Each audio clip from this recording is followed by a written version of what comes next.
say good morning to everyone.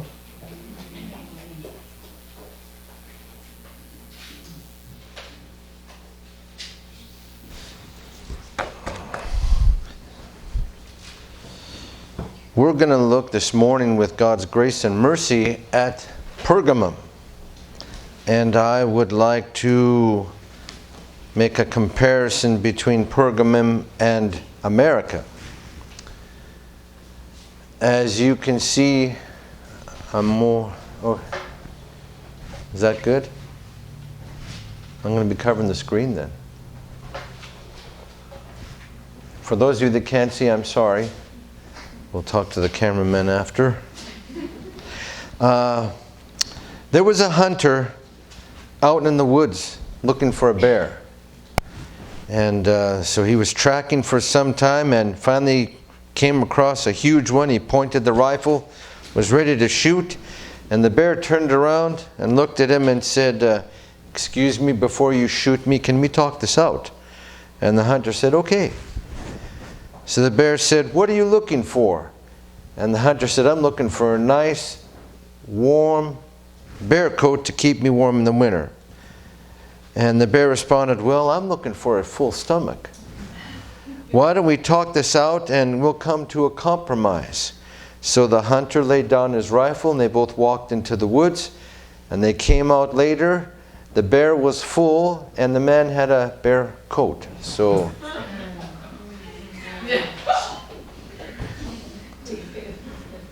I thought that was a nice joke. Pergamum. This is an artist rendition of Pergamum.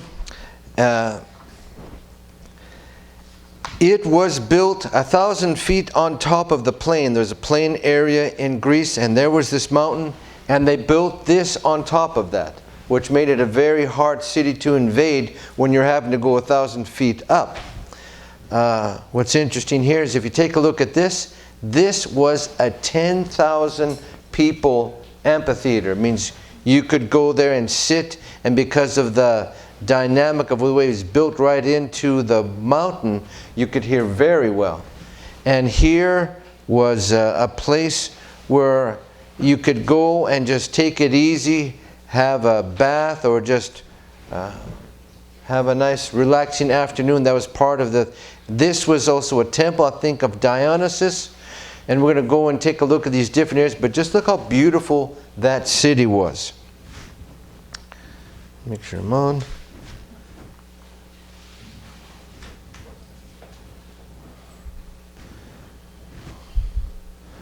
You want to see if, just open it up maybe, Aaron.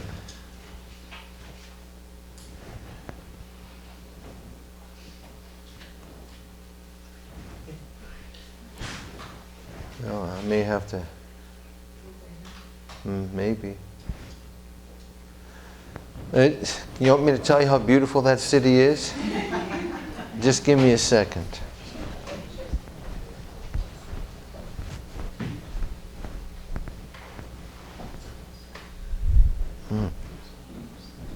There, maybe that'll do it. No, it's not doing it.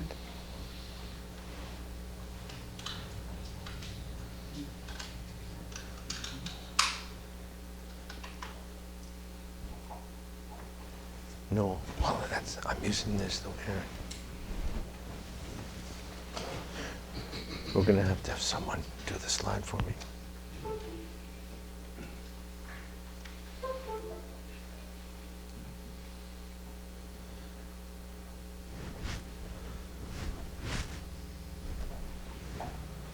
Well, we'll have Josiah do that. We'll have Josiah do that.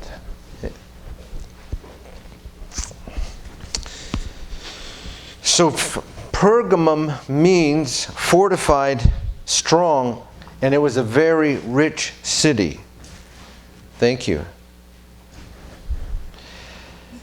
According to Jesus in Revelation, the church that was there was experiencing persecution. What's interesting is in Pergamum, if we can take a look, that's good. I'll just go with this. This was a major city, even though it wasn't a port city. When it was a port city, you had people coming in, but because this wasn't, there had to be a reason why it was special.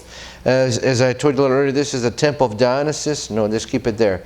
Here was an arsenal, Trajanium. This was the place where they started doing emperor worship. One reason why Pergamum was a accepted city by the Romans is because they had Roman emperor worship. Palaces, it was a rich city. The temple of Athena. You also have the altar of Zeus, which was the biggest one in the world. You had a 30 or 40 foot tall statue of Zeus in there. Here's the theater I told you about. This is called the Stoa, which is an area, a theater area. You won't see here, but the upper Agora. But it's interesting, all the things they had. They also had, who's ever heard of Asclepius? And I hope I got that right. The god of healing. We'll take a look at that in a little bit there. A picture of that. The Roman emperors would come here to be healed. That tells you how important this place was. In fact, the place who owned the city at one time, he willed it to the Roman Empire. So there was never a problem between Rome and Pergamum fighting against each other who was the greatest city. Okay, can you go to the next one, please? Yeah, there we go. Now, as you see, you can see over here, this is the temple of Zeus. And the people would come by the thousands to worship there. And you can see also here how it looked with different palaces and temples. 3 temples for sure that they know of to different deities. Can we go to the next one, please? Now, this is what it looks like today. It's interesting if you'll allow me to step away for a second. Here's what's left of the theater and of all the complex areas that were involved there. Okay, let's go to the next screen. Now, this is where you would come to be healed. You went down this long hall, and what happens? You see these little openings in here? They would have some of their, the ministers for this place would be whispering things to you as you're walking down to go get healed. You're going to be healed. Asclepius is going to be with you and all this. So when you went down, they'd be sitting on the top there whispering things, or if you had questions, they would try and talk to you. You would come to this place here. It was a round roof area where they had snakes.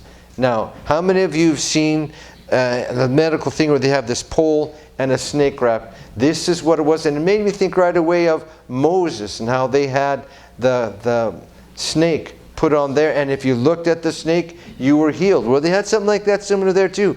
You went to this place, they gave you a type of a medication to make you feel real good for a while, and you'd lay down and sleep maybe the night, and these non-poisonous snakes would come crawling all over you in the night. And you were hoping it happened because one of those they were thinking was the healing God, and you would hope that he would crawl all over you and he'd bring you healing. The next day you would go, and the priest of this place would say, "What did Asclepius tell you to be healed with?" And you told him. Well, sometimes they would be whispering out here what you were supposed to do to get healed. And like I said, the Roman emperors would go there for healing. If you were close to death, you were not allowed in here, because no one who was sick and was going to die, they wanted in there because they'd give it a bad name. That, well, I went there, and they only if they thought they could heal you were you allowed to go in there. So let's go next slide, please.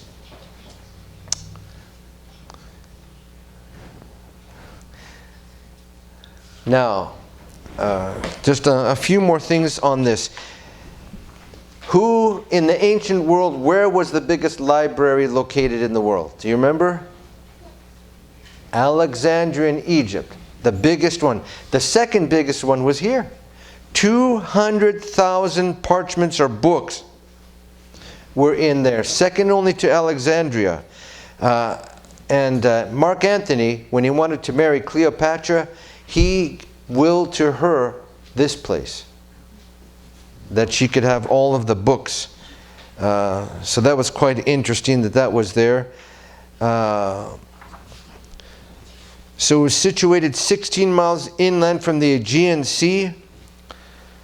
And what happened was an earthquake I think this is around 200 AD, around that area, it decimated the city. But Rome loved Pergamum so much that Rome helped rebuild Pergamum. So it was a beautiful city again. Then later on, the Goths invaded and it was destroyed. That was the end of Pergamum. So let's continue on. Oh, sorry, don't go in. What is the church's greatest asset? What would you say? If I said, what is your greatest asset in your church, what would you say it is? People? Okay. Good answer, but not the right one I'm looking for here. Someone else have what is the greatest asset of the church? Okay, she's okay, I'll take that. No, we're saying Jesus, but I'm not saying that's the wrong answer.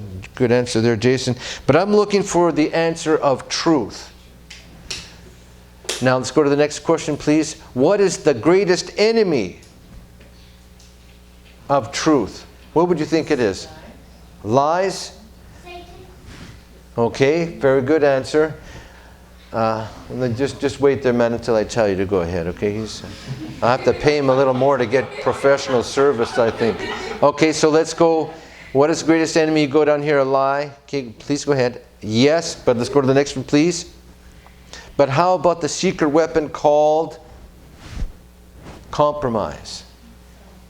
And I am feeling sometimes compromise is even more deadlier than a lie. And we'll get into that for that reason. Okay, let's go to the next one. It's an action intended to achieve reconciliation between two parties. Isn't that? So Paul and I were there and in the line. This is Father's Day and we're both looking at one last sausage. And Paul and I are looking and saying, well, I want it. And he says he wants it. So we compromise and we cut it in half. We both take a half. And we're both not happy, but we got a piece. But with the church at Pergamum, the issue was allowing the world to influence the church that was there. So let's go to Revelation 2. Revelation 2 verses 12 to 17. Now I'm probably not going to be right in the how we're doing this, but we'll be all right because you'll bless me with that anyway. Give me the next one just to see what it is there, Josiah. Okay, let's go. What I wanted to bring, I guess I can do that first, is if you take a look at this gentleman, what's he doing?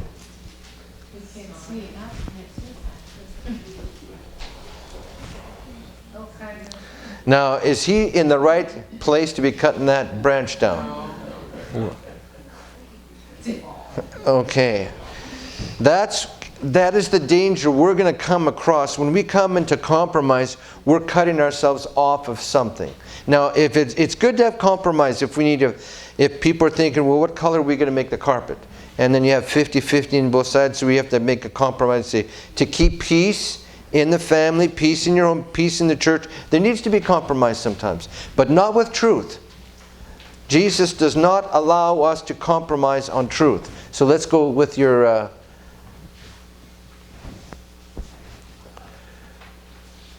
We are told by the world that if we compromise, the world's talking to the church. This is where I'm coming into my idea for here. We are showing maturity if we say, okay, well, we're big enough to realize that if the world wants to find the church interesting, we need to do something in order for the church to say, okay, well, we're more interested in your church. Please go in the next one, please. It reveals that we are tolerant and caring enough to change and to suit the needs of our culture. This is what is happening. The church isn't saying to the world, well, we need you to compromise. That doesn't work that way. But the world is saying to us, we need to compromise, which is wrong.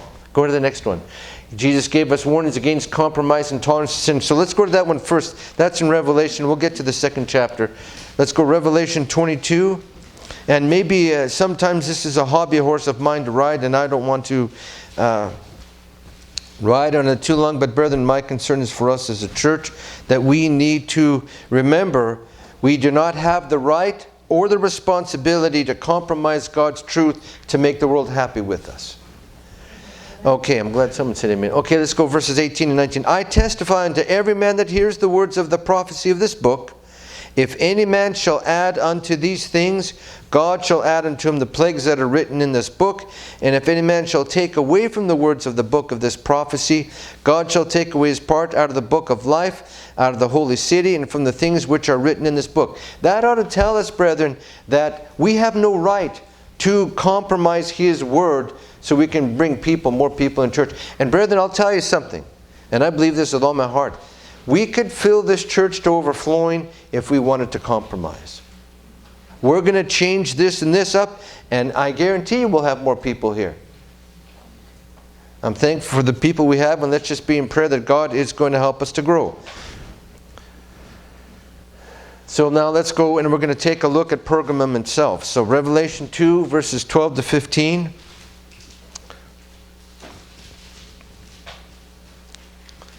Revelation 2, verses 12 to 15. And to the angel of the church at Pergamus, or Pergamum, write, These things saith he which hath the sharp sword with two edges. Now why do you think Jesus said the sharp sword with two edges? Especially to this church.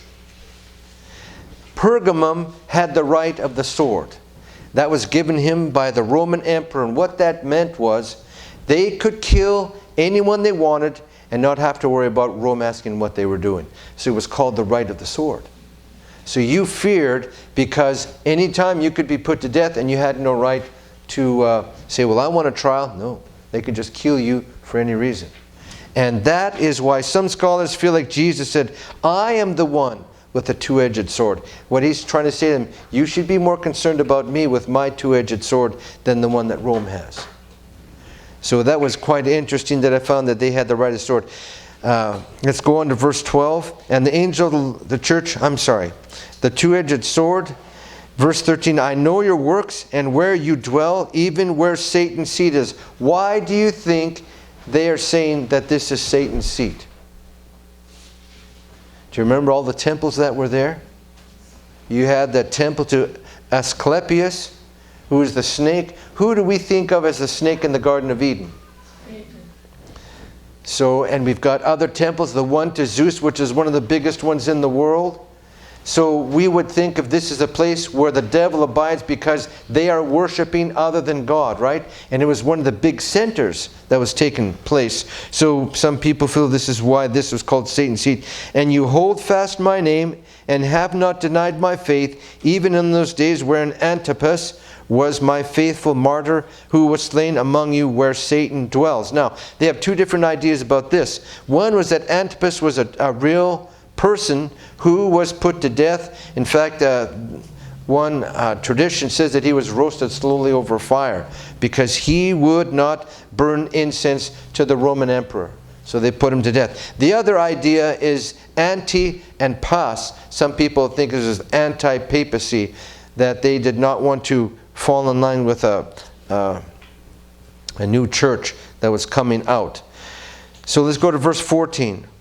Wherein I have a few things against thee, because thou hast there them that hold the doctrine of Balaam, who taught Balak to cast a stumbling block before the children of Israel, to eat things sacrificed unto idols, and to commit fornication.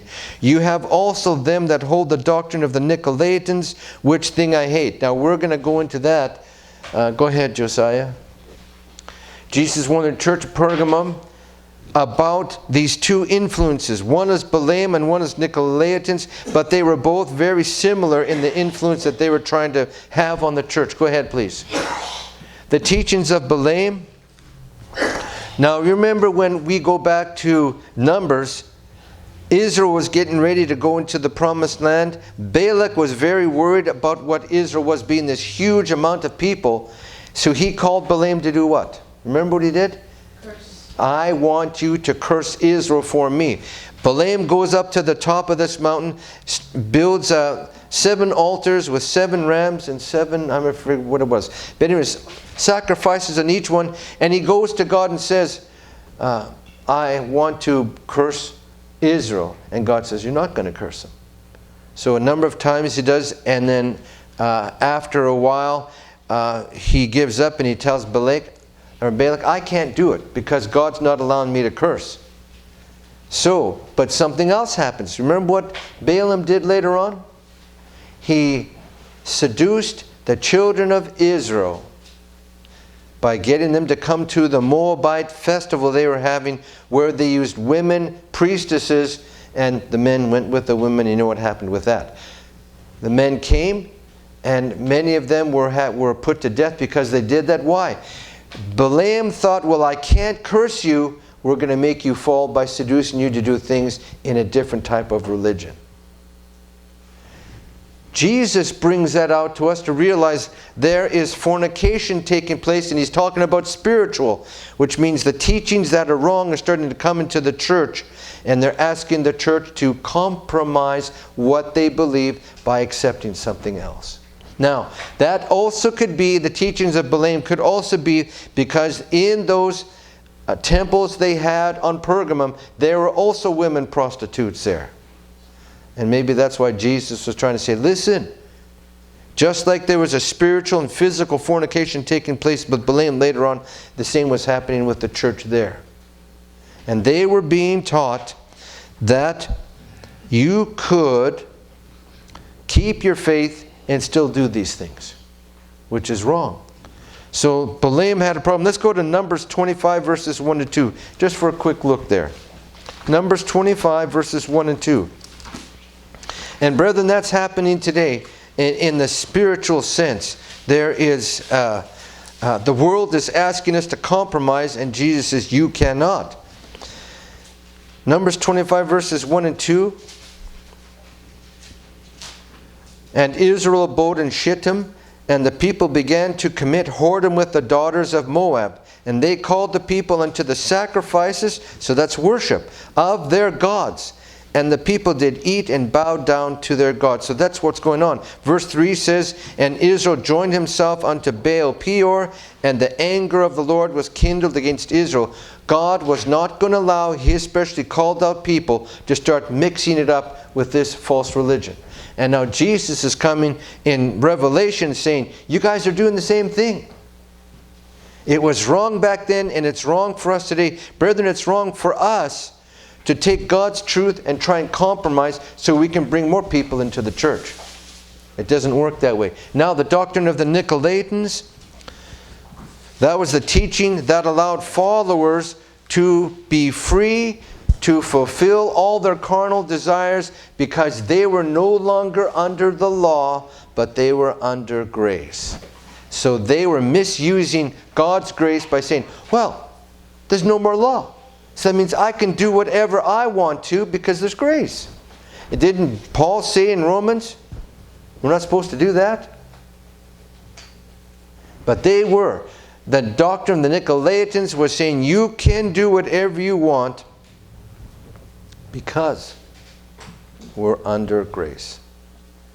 There are a lot of churches out today teaching all it is grace. There is no 10 Commandments anymore. We're all under grace. Well, in that sense, in a sense, I believe that. You don't have to tell me to keep the 10 Commandments when the Spirit of God is dwelling in me because I know I'm supposed to. But they've got this, oh no, you don't have to keep Saturday anymore because we're under grace. You don't have to do this. In fact, there's a long list we could go through about things we don't need to do anymore because we're under grace. Now, I would say that they're under disgrace when they do that. Continue, please. So let's go to 2 Peter 2. And brethren, my concern, if you want to say, Pastor, what's one of your biggest concerns? Other than us becoming more evangelistic, which I'm praying and God will help us to do that, there's a danger outside and inside the church, and it's called compromise. And we don't want to be stuck in that rut of having to compromise to get people interested in the church. 2 Peter 2, verse 15. Which have forsaken the right way and are gone astray, following the way of who? Well, so they're talking about this already, the son of Bosor, who loved the wages of unrighteousness. So Peter's starting to address this, saying, listen, what Balaam did is coming into the church, and it is in our churches. Remember I talked to you about the churches that have, you can drink beer or whiskey, whatever you want during the service. What is that? Where did that come from? That's some type of compromise. We have churches now that are saying, you don't have to come on Sunday. If you want to come Saturday evening, come on. Honestly, you don't want to miss the football game. We're going to have a service so you don't have to miss that. We are trying to be making our churches comfortable for people so there's no excuse for them not to come. Whatever your problem is, you tell. We're not having as exciting services as the church across the street. We'll take care of that. Whatever it is to get you to come to church. And that's wrong. Jesus never established the church to make people feel comfortable. He came to bring comfort and healing and mercy, but not to take the truth and to make it so that, oh, anyone can be a Christian. I can do the things I used to do and I'm still a Christian. So let's go 18 to 21.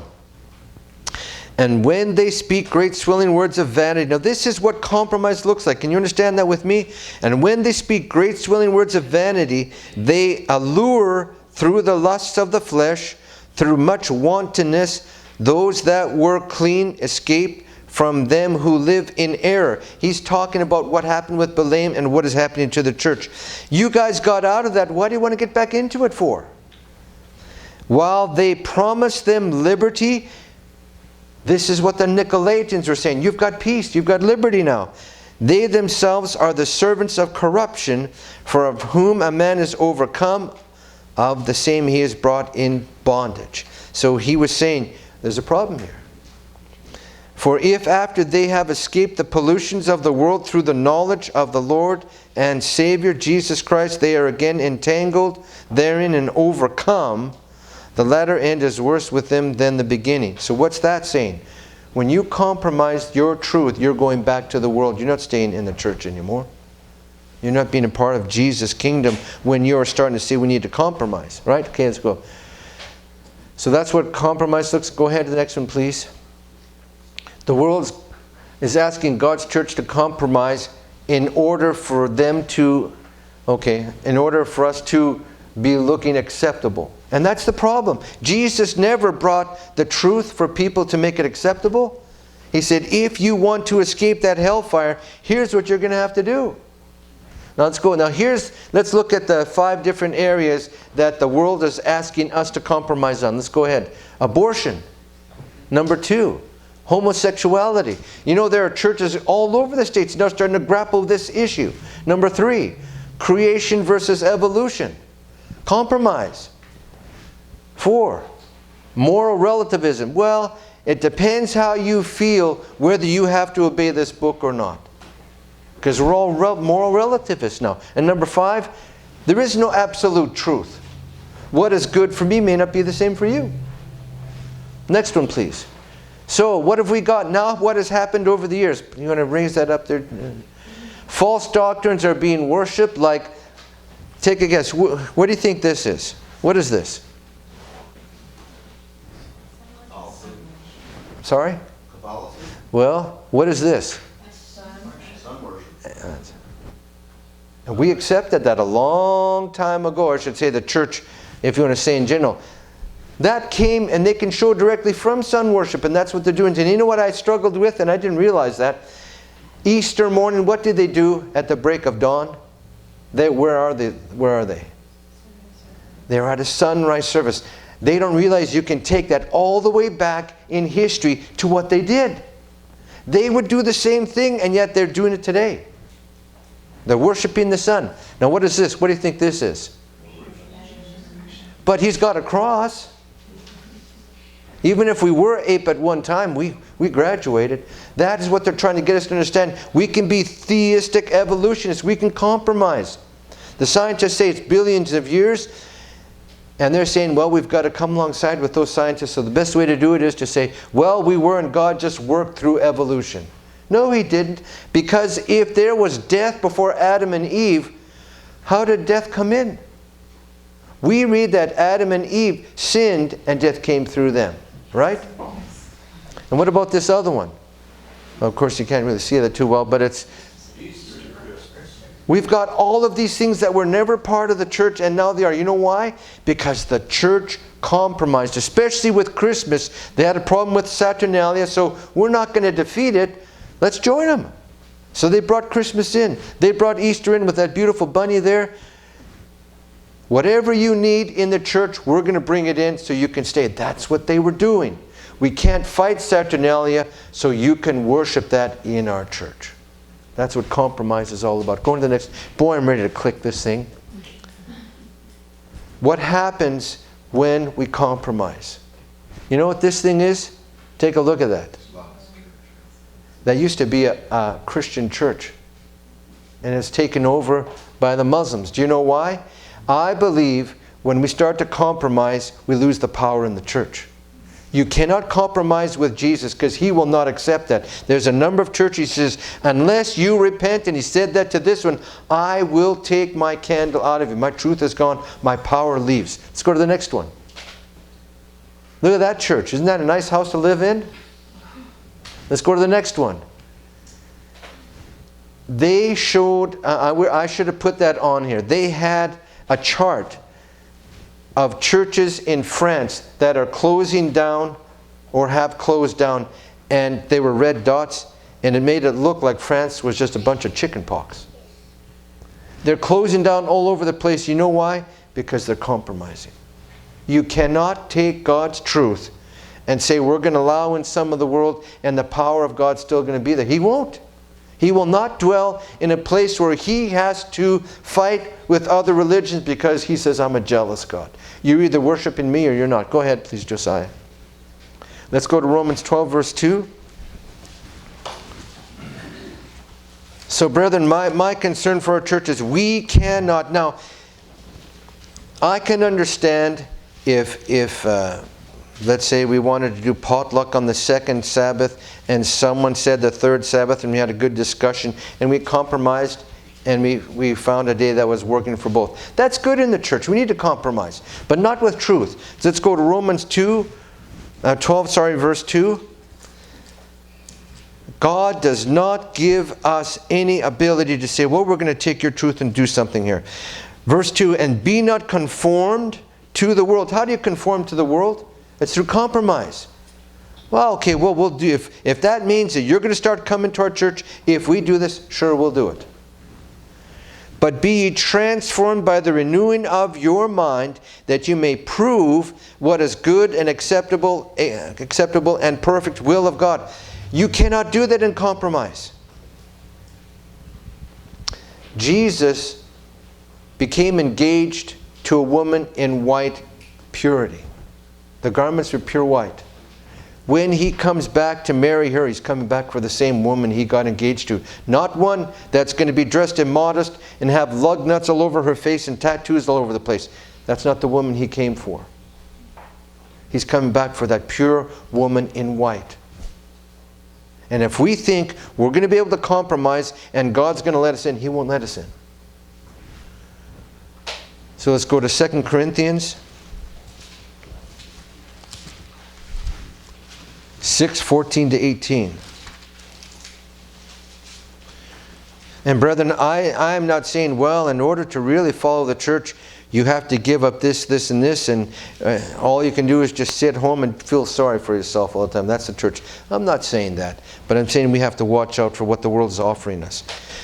Verse 14, 2 Corinthians 6, be not unequally yoked together with unbelievers. Now, those of you who ever have had horse team or seen a horse team on TV, they both have to be working together, don't they? They're both hitched to something. They're both pulling something, right? So he says, be not unequally yoked together with unbelievers. You're going the way they're going. For what fellowship hath righteousness with unrighteousness? That's what compromise wants you to do. And what communion hath light with darkness? And what concord hath Christ with Belial, or the devil? Or what part hath he that believeth with an infidel? You cannot. When Jesus comes back for a church, He's coming back for a holy people. Am I right that it says, be ye holy for I am holy? If we start to compromise, Jesus leaves. He is not going to stay in a church where we feel like, well, verse 16. And what agreement hath the temple of God with idols? For you are the temple of the living God. As God hath said, I will dwell in them and walk in them, and I will be their God, and they shall be my people. Brethren, when we compromise what we know is truth, we lose that. God will not dwell in our hearts and our lives. Wherefore come out from among them, and be ye separate, says the Lord, and touch not the what? Unclean thing, and I will receive you. When you compromise, you're getting into the area of the unclean. Unclean in what you watch, what you're looking for. And I will be a father unto you, and you shall be my sons and daughters, says the Lord Almighty. We cannot. And brethren, let me tell you something. If we went 100 years ago and we looked at our great-grandparents and asked them what the church was like compared to what the church is, I'm not saying our church, but the church in general, they wouldn't believe what's going on. They wouldn't. What are you guys doing? Colossians 2 verse 8.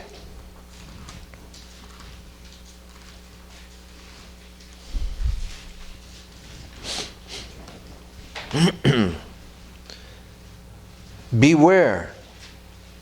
Now that should raise a red flag when the Apostle Paul says beware. He's saying, watch out here, lest any man spoil you through what? Philosophy. You know what that means? Hey, how about let's keep both days? And that way we can have people coming on both days. And let's give up all our thoughts on these pagan days. Because you know what? If we use this philosophy, we'll have more people come into our church. And vain deceit, after the traditions of men, after the rudiments of the world, and not after Christ. You have one of two choices. You're either going to follow Jesus Christ and do what is right and is the truth, or you're not. There is no middle ground for us to work with here. After all is said and done, what's this all about? You know, I want to take a look at the big outside picture over all that is happening. What's the big picture? We're either going on the road to God's kingdom, or we're going to the lake of fire. There's only two choices. There's not on. Go ahead, please, Josiah. So let's read that in Revelation 21, verses 1 to 7. And we're going to close with that. And what I want to say is, what happened to the church at Pergamum? It's not there anymore. In fact, that whole city, of course, as you saw, is destroyed. There's nothing left of it. And I believe the same thing happens with God's churches. When they begin to compromise, He leaves the church, and what's left when God leaves the church? There's nothing. Revelation 21 verses 1 to 7. And I saw a new heaven and a new earth. For the first heaven and the first earth were passed away, and there was no more sea. And I, John, saw the holy city, New Jerusalem, coming down from God out of heaven, prepared as a bride adorned for her husband. And I heard a great voice out of heaven saying, Behold, the tabernacle of God is with men, and He will dwell with them, and they shall be His people, and God Himself shall be with them and be their God. God is not going to be with the people who compromise. And God shall wipe away our tears, all the tears from their eyes, and there shall be no more death, neither sorrow, nor crying, neither shall there be any more pain, for the former things are passed away. And He that sat upon the throne said, Behold, I make all things new. And He said unto me, Write, for these words are true and faithful. And He said unto me, It is done. I am Alpha and Omega, the beginning and the end. I will give unto him that is athirst of the fountain of the water of the life freely. He that overcomes, you've got that? Shall inherit all things, and I will be his God, and he shall be my son. Simply put, let's look, what is the whole big picture? The devil's trying to lie to us and tell us that compromise is good and that it'll build up the church. And it'll make your life more fun. Now you can go do all the things you want to because you're still under grace, while he's trying to keep us from this great promise that we have here, and that only comes to those who are faithful and true. He's not going to welcome in someone who accepts the enemy's teachings. So we have to be strong as a church, because only the faithful are going to enter into those gates. Father in heaven, it's no wonder that we are challenged every day to give in a little bit on what our convictions are. You were even challenged on that too by the devil. So we know that that is a tactic that the enemy uses. It's happened in churches over years. It's happened in individual lives where all of a sudden they begin to give in a little bit. They decide that it's not so bad. And their conscience is slowly but surely seared with a hot iron, like Paul tells Timothy. Let us realize, dear God, that only those who are holy in your sight, because you make us holy, are going to enter into that kingdom. If we start to compromise, we are telling God that we can sell His truth. And we can live for less with what we're comfortable with. And that doesn't work. So Lord, help us to be strong. Help this church to be strong in your ways. And be led and guided by your Spirit, so we can do that which is right and pleasing in your sight. We ask in Jesus' name, amen.